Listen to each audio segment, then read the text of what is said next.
Hello friends, welcome back to your channel. तो जो subject हम पढ़ने जा रहे हैं आज वो है irrigation engineering.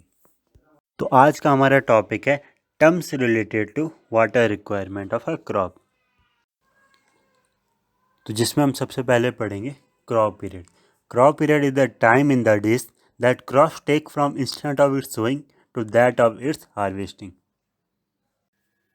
Crop period generally हमारे पास एक टाइम पीरियड होता है सोइंग से लेके हार्वेस्टिंग के बीच का, जिसको हम नंबर ऑफ डेज में कैलकुलेट करते हैं। जैसा कि हमने यहाँ पे फिगर में शो कर रखा है, तो सोइंग से लेके हार्वेस्टिंग के बीच में जितने भी नंबर ऑफ डेज होंगे उसको हम ऐसा क्रॉप पीरियड बोलेंगे। तो अगला टर्म है हमारा base period. Base period of a crop refers to the whole period of cultivation from the time when irrigated water is first issued for preparation of a ground for planting the crop to its last watering. Base period generally हमारे पास time gap रहता है जब हम first watering करते हैं ground को prepare करने के लिए, ताकि हम वहाँ पे कल्टीवेशन स्टार्ट कर सकें, और लास्ट वाटरिंग ताकि हम प्लांटिंग कर सकें। तो उन दोनों के बीच का जो हमारे पास टाइम गैप रहता है उसको हम ऐसा बेस पीरियड कहते हैं। तो अगला टर्म है हमारा duty. Duty define as the number of hectares per acre that 1 cubic of water can be irrigated during the base period. तो ड्यूटी जनरली हमारे पास एक इरिगेटिंग कैपेसिटी होती है 1 यूनिट ऑफ वाटर की, जो जनरली रिलेशन शो करती है एरिया ऑफ क्रॉप इरिगेटेड और quantity of irrigating water required पूरे के पूरे क्रॉप के लिए। यानी कि एक यूनिट ऑफ वाटर हमारा कितने एरिया को इरिगेट कर सकता है उसको हम ऐसा ड्यूटी बोलते हैं। तो इसमें हमारा अगला टर्म है delta. Delta is the total depth of water required by a crop during the entire period of a crop in the field. तो यानी कि डेल्टा हमारे एक टोटल डेप्थ होती है वाटर की। जब तक हमारी क्रॉप फील्ड में है तब तक जितने भी वाटर हमें रिक्वायर होगा उसकी जो टोटल डेप्थ होगी उसको हम ऐसा डेल्टा बोलते हैं। तो इसका एक एग्जांपल लेते हैं।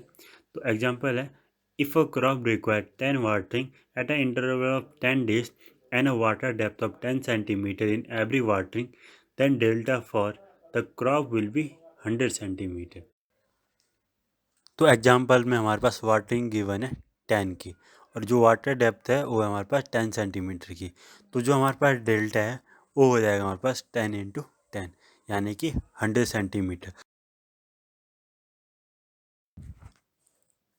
अब इस एग्जाम्पल को हम फिगर से समझते हैं। तो जैसे कि एग्जाम्पल में हमारे पास गिवन था, जो वाटरिंग है यानी जो हम पानी प्रोवाइड कर रहे हैं वो 10 बार प्रोवाइड करेंगे और 10 दिन के इंटरवल के बाद करेंगे, और हर वाटरिंग में हमारी जो डेप्थ है वो 10 सेंटीमीटर बढ़ती रहेगी। तो जैसा हमने फिगर में शो कर रखा है, पहली वाटरिंग में जो हमारी डेप्थ है वो 10 सेंटीमीटर की, तो और अगली बार जो डेप्थ है हमारी वो 10 सेंटीमीटर बढ़ जाएगी, यानी कि 20 सेंटीमीटर हो जाएगी। इस तरीके से अगर हम बढ़ते रहें 10 वाटरिंग तक, तो टोटल जो डेप्थ हमारी वो 100 सेंटीमीटर की हो जाएगी। तो अब हम डिस्कस करने जा रहे हैं relation between duty delta and base period. अब जैसा कि हमें पता है वॉल्यूम इक्वल टू होता है हमारे पास एरिया इनटू डेप्थ। अगर हम यहीं से डेप्थ की वैल्यू निकालें तो डेप्थ इक्वल टू हो जाएगा वॉल्यूम बाय एरिया। और हम जनरली इरिगेशन इंजीनियरिंग में डेप्थ को डेल्टा से डिनोट करते हैं, जो कि हमने इससे पहले पढ़ा था। और जो एरिया लेंगे हम यहाँ पे वो 1 हेक्टेयर लेंगे, और जो 1 हेक्टेयर की जो वैल्यू रहेगी वो हमारी 10,000 मीटर स्क्वायर के बराबर होती है। और अगर हम वॉल्यूम कैलकुलेट करें एक दिन के लिए, अगर 1 मीटर क्यूब वाटर फ्लो कर रहे हैं तो वॉल्यूम इक्वल हो जाएगा 1 इंटू 24 इंटू 60 इंटू 60, जहाँ पे 1 हमारे पास नंबर ऑफ डे है, 20 नंबर ऑफ आवर है, 60 नंबर ऑफ मिनट है, एंड लास्ट 60 हमारे पास नंबर ऑफ सेकंड है, जिसका जो यूनिट है हमारे पास मीटर क्यूब में आएगी। तो यहाँ से हमारी वॉल्यूम की वैल्यू आ जाएगी 86,400। तो जो ये वॉल्यूम की वैल्यू आई है 86,400, ये 1 डे के लिए आई है। जैसे हमने बेस पीरियड की डेफिनेशन में पढ़ा था, जो हम वाटर अप्लाई करते हो बी नंबर ऑफ डेज़ के लिए अप्लाई करेंगे। तो अगर हम बी नंबर ऑफ डेज़ के लिए यहाँ पे वाटर की क्वांटिटी निकालें तो यहाँ पे आ जाएगा हमारे पास 86400 इंटू बी, क्योंकि एक दिन की जो वैल्यू थी वो थी हमारी 86,400। अब इसको अगर बी नंबर ऑफ डेज से मल्टीप्लाई करेंगे तो बी नंबर ऑफ डेज़ का वाटर क्वान्टिटी हमारे पास आ जाएगी। सिमिलरली अगर हम यहाँ पे एरिया 1 हेक्टेयर के बजाय डी हेक्टेयर की अगर निकालना चाहें तो यहाँ पर डी का मल्टीप्लाई करना पड़ेगा, जिसकी जो वैल्यू आ जाएगी वो आ जाएगी 10,000 इंटू डी के बराबर। और अगर हम इस बी नंबर ऑफ डेज के वॉल्यूम को एरिया से डिवाइड कर दे, जो कि हमारे पास 1 हेक्टेयर के बराबर है, और 1 hectare equal to 10,000 metre square होता है, तो हमारे पास डेल्टा की वैल्यू आ जाएगी। तो यहाँ से हमारे पास डेल्टा इक्वल टू आ जाएगा 8.64 बी बाई डी। तो ये जनरली हमारे पास वैल्यू आएगी मीटर में। अगर इसको सेंटीमीटर में चेंज करेंगे तो ये आ जाएगा 864 बी बाई डी। तो ये हो गया हमारे पास relation between delta B and D, यानी कि duty, delta and base period. तो अब हम इसका एक एग्जांपल सॉल्व करने जा रहे हैं। Find the delta for a crop when its duty is 432 hectares per cubic on the field if the base period of the crop is 60 day. तो यहाँ पे हमारे पास बेस पीरियड गिवन है जो है 60 डेज की, और यहाँ पे हमारे पास ड्यूटी गिवन है 432 हेक्टेयर पर क्यूबिक।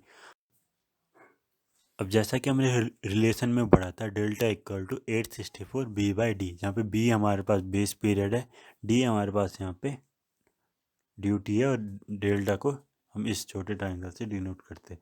तो यहाँ से अगर बी की वैल्यू देखें तो हमारे पास गिवन है 60 डेज, डी गिवन है हमारे पास 432 हेक्टेयर पर क्यूबिक, और डेल्टा इक्वल टू हो जाएगा 864 इंटू 60 डिवाइडेड बाई 432। अब इंटू 60 इसलिए कर रहे हैं क्योंकि यहाँ पे 60 नंबर ऑफ डेज के लिए कैलकुलेट कर रहे हैं, और 864 जो वैल्यू रहती है वो 1 डे के लिए रहती है।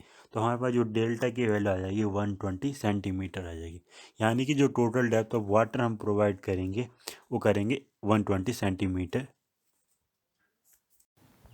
और अगर आपको ये वीडियो पसंद आई हो तो प्लीज़ लाइक कर दें, शेयर करें, सब्सक्राइब करें और नोटिफिकेशन बेल को ऑन कर दें फ्रेंड, ताकि जब भी हम कभी नई वीडियो अपलोड करें तो आप तक नोटिफिकेशन ज़रूर पहुंचे।